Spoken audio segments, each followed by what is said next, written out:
Today's lesson is called Earth Signs, Not So Down to Earth.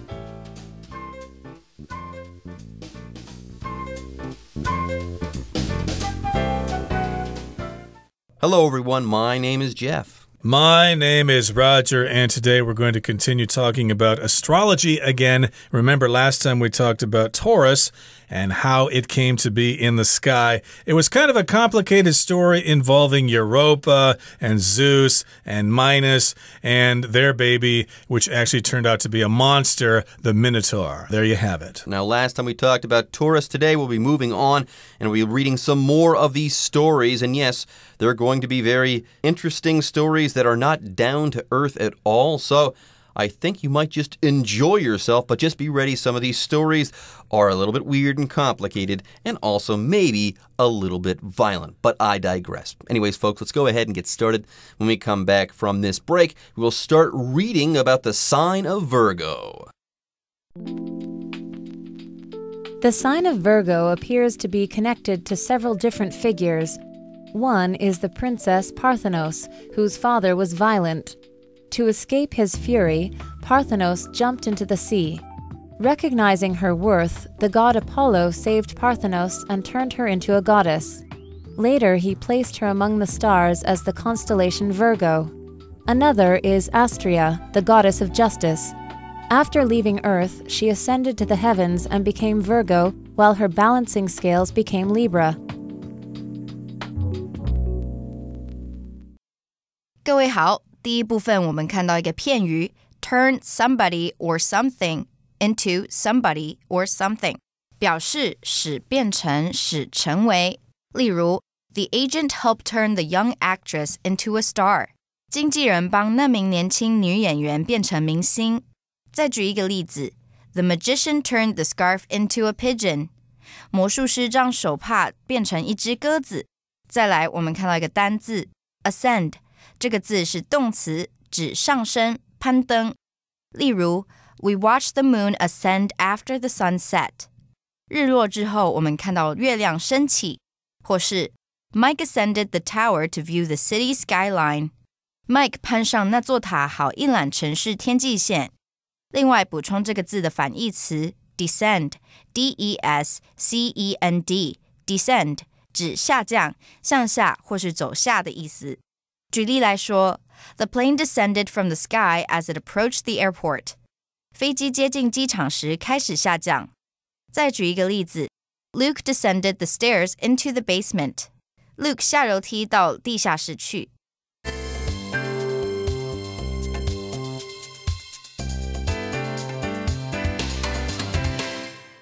Okay, so now we're going to talk about the sign of Virgo, and we'll touch a little bit on Libra, but let's talk about Virgo. Of course, that's the Virgin. So the sign of Virgo appears to be connected to several different figures. So there you go. This is also going to be a complicated story. It's associated with or connected to lots of different figures, lots of different characters, other gods and demigods and stuff like that. Again, it's a very complicated story. So already our story is complicated. It's not simple or straightforward.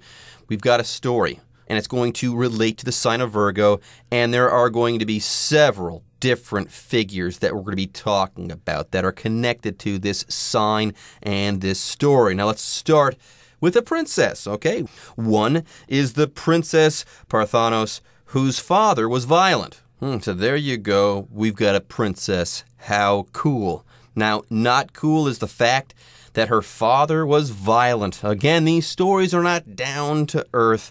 They're given to passion and violence and even kidnapping. Yeah, someone was actually kidnapped in our lesson last time. Anyways, though, let's focus on what we have to do today. Let's focus on the sign of Virgo. So her father was given to violence or given to fits of rage. He could be easily made angry. So I guess she probably wanted to stay away from him, and she did. So to escape his fury, to escape his extreme anger, his fits of rage, Parthenos jumped into the sea. I'm getting out of here. Drowning in the ocean is much better than hanging around this firecracker, this hothead. Get me out of here. There you go. She wanted to escape his fury. By the way, when we're talking about fury, we're talking about extreme anger, extreme rage, okay? Fury is not simple run-of-the-mill anger. No, no, no.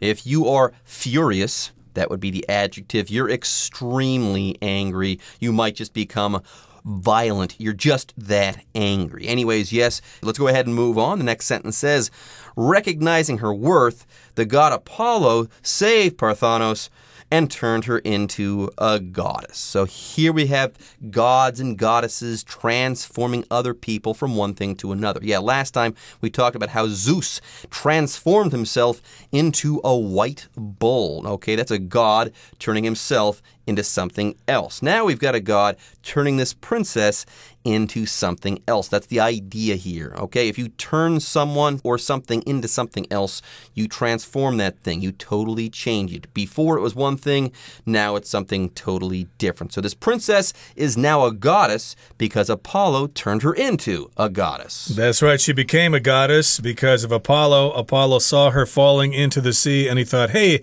that's a waste of potential there. So he rescued her. He recognized her worth. So because he recognized her worth, Apollo changed her into a goddess. And later he placed her among the stars as the constellation Virgo. What an honor. That is really nice of him to do that because she was so worthy. Apollo thought, hey, she's pretty cool. I'm going to make her an actual constellation. And he made her the constellation Virgo. So there you have it. That's why Virgo is in the sky. It's a bunch of stars representing Parthenos. There you go. Anyways, the sign of Virgo is connected apparently to several different figures, and we just talked about the first of these. Now, another is Astrea, the goddess of justice. So we've just gone over one of these different figures. Let's move on to another. Now, after leaving Earth, she, Astrea, ascended to the heavens and became Virgo, while her balancing scales became Libra. How interesting. Anyways, before we take a break, let's talk about this word ascend. It's a verb. Roger, correct me if I'm wrong. If you ascend, you go up. You move in an upwards direction. Like you can ascend a flight of stairs, perhaps? You certainly can if you're, unwilling to take the elevator because of claustrophobia or something like that. Yes, you can ascend the stairs. Also, if you're a good person and you believe in Jesus or something, you can ascend to heaven after you die. But I did want to mention something else about heaven here. Heaven is the paradise in the Christian religion, whereas the heavens, if you add an S here, is often a way to describe the galaxies and the stars and the things you see at night. So she ascended to the heavens. Again, this is Astrea, going up to the sky, up into the stars. She ascended to the heavens and became Virgo, while her balancing scales became Libra. So you got two constellations in one there. What a bargain. What a deal. If you're a Virgo or a Libra, you got a good deal there. There you go. So we've covered Taurus and we've now covered Virgo. What remains as far as the earth signs are concerned? Capricorn. And we'll start to talk about Capricorn, the sign of Capricorn, right after this break. Finally, the sign Capricorn is associated with Pan, a demigod who had the legs of a goat and the upper body of a man. Pan was a talented musician, but had the nasty habit of chasing lustfully after forest nymphs. Still, Pan supported Zeus in his battle against the 100-headed monster, Typhon, so in gratitude Zeus immortalized Pan by turning him into the constellation Capricorn. This sign has also been linked to Precus, a sea goat who asked to become a constellation so he could always monitor his children. Like Precus, Capricorns are known for being helicopter parents. 第二部分我们看到一个名词 demigod 指半神半人，字首 demi 表示半的意思。例如 Hercules is considered as a demigod in Greek mythology. Hercules 在希腊神话中被视为一名半神。另外这个字也有如神般的英雄人物，受崇拜的人的意思。举例来说 Some fans consider their idols as demigods. 有些粉丝视自己的偶像为半神般的地位。接着我们看到副词 lustfully 指好色的、贪婪的。例如 I saw an old man in the park lustfully staring at women passing by. 我在公园里看见一名老先生好色地盯着路过的女性。或是 Nancy is sick, but she still looks lustfully at ice cream. Nancy 生病了，但她还是贪婪地看着冰淇淋。最后我们看到一个动词 immortalize， 指使不朽，使永恒。我们可以说 That singer immortalized her husband in several famous songs.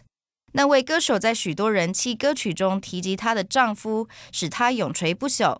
另外补充一个相关名词 immortality， I-M-M-O-R-T-A-L-I-T-Y immortality 意思是不朽、不死。例如 Many religions talk about the immortality of the soul.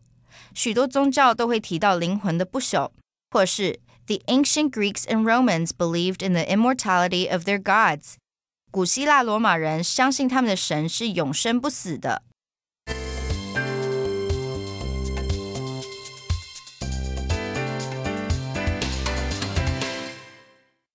Okay, let's talk about Capricorn now, which is the sign of the goat.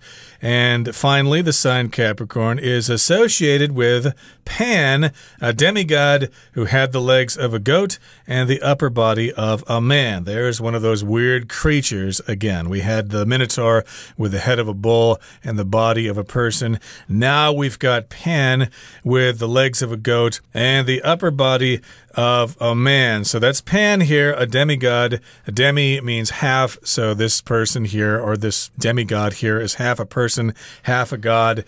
It could be because it's a person who was normal before and later became a god. That would be a demigod. That's one description. I guess a demigod is not powerful, or not as powerful as a real bona fide god. No, but they might have some very special characteristics or qualities and stuff like that because they are, yes, half man, half gods. They might be powerful because their dad was a god or their mom was a god or something like that. They might be powerful or extremely talented, but yes, they're not going to be as talented or powerful as a fully fledged god. Anyways, though, Pan was still pretty good. He was a talented musician, apparently. Yes, it says next that Pan was a talented musician, but had the nasty habit of chasing lustfully after forest nymphs. How about that? Anyways, here we have the word nasty. We're talking about a nasty habit. The word nasty means really bad. If a person is nasty, they're a really mean person that you don't like to be around. Yeah, you're such a nasty guy. You're a jerk. Okay, that's what the word nasty means. Like smoking cigarettes is a nasty habit. Not only is that a bad habit, it's a disgusting habit or a nasty habit. Nasty can also mean very unpleasant, especially to your senses. So, for example, when I first came to Taiwan and I was walking through a night market, I went, ugh, what's that nasty smell? It turned out to be chou tofu, which is considered a delicacy here. I later got used to that smell, but I still don't like to eat it. I still think it tastes really bad. It tastes just as bad as it smells. But in any case here, we're talking about a really bad habit, a nasty habit that Pan had. He would chase lustfully after forest nymphs. Okay, so chasing, that's what a man does if he likes a girl. He has to chase her. He has to try to call her, give her gifts and things like that in order to get her interested in him. But in this particular case, he would chase after them lustfully. Lustfully means with a lot of sexual desire. He didn't just want to be their boyfriends. He wanted to actually be romantic with them. Yes, apparently he used to chase after forest nymphs. That was his bad habit. He did so lustfully. That's not a good thing. Anyways, moving on, the next sentence says, still, Pan supported Zeus in his battle against the 100-headed monster, Typhon. So in gratitude, Zeus immortalized Pan by turning him into the constellation Capricorn. How about that? That's the story. Again, none of these stories are down to earth. That's the idea behind our lesson. Anyways, back to this particular sentence. We have this word gratitude to talk about, okay? Roger, correct me if I'm wrong. Gratitude's a whole lot like thankfulness. If you're properly thankful for something, you're showing gratitude, right? You are grateful. Yes, gratitude is the noun here. Grateful is the adjective. I am very grateful for what you've done to me. I would like to express my gratitude. I would like to express my thanks. So even though Pan was lustful for those nymphs, he still had a good side here. He helped Zeus in a battle against Typhon. So Zeus was grateful. Hey, I'd like to thank you for this. So I'm going to turn you into the constellation Capricorn. And this sign has also been linked to Precus. And who the heck is Precus now? Well, that's a sea goat who asked to become a constellation so he could always monitor his children. So I guess that's kind of a side story here. We've got Capricorn, and it's associated with Precus. And who is Precus? Well, that's a sea goat who asked to become a constellation because he wanted to monitor his children. If you monitor, you kind of look over something, you kind of check on them from time to time to make sure they're doing okay. Monitor could also be a noun, like your computer monitor, for example, or if you're in study hall and you need to keep an eye on all your classmates, you are the study hall monitor. Anyways, like Precus, Capricorns are known for being helicopter parents. That means extremely attentive, okay? If you're a helicopter parent, you are always watching after your children. You're watching over them intently, and you might actually interfere with their development, okay? They might not become independent because you're always doing things for them and solving their problems for them and stuff like that. That's what helicopter parents do. Anyways, folks, with that, it's time for us to take a short break, but when we come back, we'll wrap up our article on the earth signs. And there we have the stories behind the earth signs. Who would have thought that these grounded signs had such exciting stories behind them? Okay, so we're wrapping up our lesson for today and for yesterday as well. We've been talking about the earth signs. Let's see, we've got Taurus, Virgo, and Capricorn. And so these are the stories behind the earth signs. Hope you enjoyed them. They are kind of complicated, but they're fun. Mythology always has fun and interesting stories. And here it says, who would have thought that these grounded signs had such exciting stories behind them? Yeah, I didn't know that either. I grew up in America. And, of course, we study Greek and Roman mythology in school, but I never heard these stories, or at least I don't remember them. Who would have thought this? Who would have believed? It's hard to imagine that these down-to-earth, grounded signs were so fun and interesting with all these exciting stories. And also kind of violent as well, these stories were. Who would have thought that? This is kind of surprising. It's not what I would have expected. Yeah, who would have thought that these grounded, humble signs who are so down to earth would have these exciting and kind of crazy stories behind them?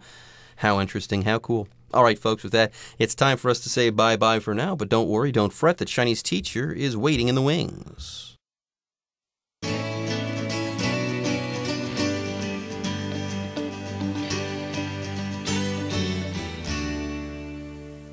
各位同学大家好，我是 Hanny。 我们来看今天的文法重点。课文第一部分是关于处女座的神话故事。这个星座啊，似乎跟几个不同的人物有关。读到课文第二句，他说其中一个是帕德嫩公主，她的父亲很残暴。好，这边我们来学习 whose 引导关系子句的非限定用法。whose 当所有个关系代名词的时候，后面要接名词，用来表达先行词的什么什么。好，那当先行词它是特定明确的对象时， whose 的前面必须加逗号，这时候关系子句的功能是用来补充说明先行词。好，像我们课文里面先行词是帕德嫩公主，后面接了 whose father， 就是指帕德嫩公主的父亲。那因为先行词帕德嫩公主它是明确的对象，所以我们看到 whose 的前面有加逗号，而这个关系子句 whose father was violent 就是补充说明他的父亲很残暴。那我们来造一个例句 Veronica whose father is a famous lawyer, comes from a rich family. Veronica 来自一个富裕的家庭，她的爸爸是个有名的律师。那句子里面的主要子句是 Veronica comes from a rich family， 中间插入一个关系子句 whose father is a famous lawyer， 是用来补充说明Veronica 的爸爸是个有名的律师。那这时候关系子句的前后要记得用逗号隔开。好，另外也帮同学们补充一下限定用法。当先行词它是非特定、不明确的对象时，要使用限定用法。whose 引导的关系子句是用来限定先行词的范围，那这时候 whose 的前方不加逗号，也就是在先行词的后面紧接着关系子句，中间没有逗号哦。例如 The man whose car was stolen was furious. 那名车子被偷的男子暴怒，他非常生气。好，那如果先不管关系子句，只说 The man was furious， 那名男子暴怒。好，我们不知道是哪一名男子嘛，这个 The man 是不明确的对象，所以我们用 whose car was stolen 来限定它的范围。The man whose car was stolen 表示那名车子被偷的男子，那就是限定用法，所以 the man 跟 whose 中间都没有逗号。好，课文第一部分最后写到说，正义女神阿斯特莱雅在离开人世间之后，她来到天上，成为处女座，那她的瓶就成了这个天秤座。这边用到一个单字 ascend A-S-C-E-N-D， 我们来看它的字首字根。字首 A 是来自 AD， 因为 AD 碰到 SC 开头的字根呢，它被省略成 A。字首 A 在这边它就是当强调用，而字根 SCEND 它表示攀爬，所以呢 ascend 它就有攀登、上升、升起的意思。好，它的相反词呢是把字首 A 改成 DE 变成 descend， 这个字首 DE 表示 down 向下，所以 descend 就有下降啊下来的意思。好，那么以上是今天重点整理，我们回顾今天单字吧。 Fury. Jacqueline threw her textbook across the room in fury when she saw her grade on the exam. Ascend. In some religions, the soul ascends to heaven after a person passes away. Nasty. The movie is rated R because it's full of nasty language and violent scenes. Gratitude. Words could never express the depth of my gratitude for your help. Monitor. The school monitors what goes on inside the classrooms with security cameras.